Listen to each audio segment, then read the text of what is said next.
சரண் Krishna YouTube சேனலுக்கு உங்களை அன்புடன் வரவேற்கின்றேன். வரக்கூடிய தமிழ் புத்தாண்டன்று குலதெய்வத்திற்கு கட்டாயம் இந்த ஒன்றை செய்ய மறக்காதீர்கள். அது என்ன செய்யணும், எப்படி செய்யணும் அப்படிங்கிறத பற்றி தான் இந்த வீடியோவில் தெளிவாக நம்ம பார்க்க போகிறோம்.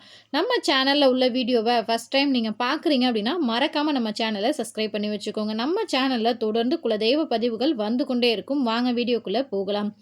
பிறக்க போகும் தமிழ் வருடத்தின் பெயர் என்ன அப்படின்னு பார்த்தீங்கன்னா பராபவ வருடம்.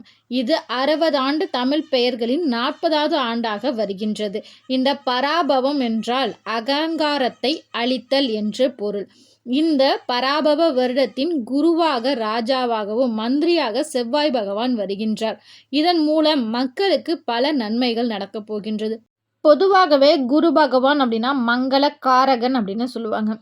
பல நல்ல விஷயங்கள் 12 ராசிக்காரர்களுக்குமே நடக்க போகின்றது. சுபகாரிய தடைகள் அனைத்தும் நீங்க போகின்றது. வேளாண்மை பெருகும், பால் வளம் பெருகும்.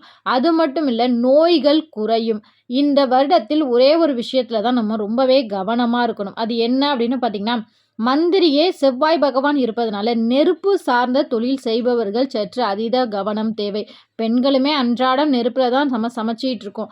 எப்போதுமே நெருப்பு கிட்ட போகும்போது சற்று கவனமாக இருப்பது நல்லது. அது மட்டும் இல்லை, இந்த ஆண்டு சதய நட்சத்திரத்தில் நமக்கு சித்திரை 1ஆம் தேதி பராபவ வருடம் பிறக்கின்றது. இது பெண்களுக்கு அதீத முன்னேற்றத்தை தரும் ஆண்டாக அமைய போகின்றது. ஷார்ட்ஸில் என்னால் இவ்வளோ தான் சொல்ல முடிஞ்சது. ஃபுல் வீடியோ லிங்க் கீழே உள்ள ப்ளே பட்டனில் இருக்குது. கட்டாயம் பாருங்கள். அது உங்களுக்கு பயனுள்ளதாக இருக்கும். நன்றி, வணக்கம்.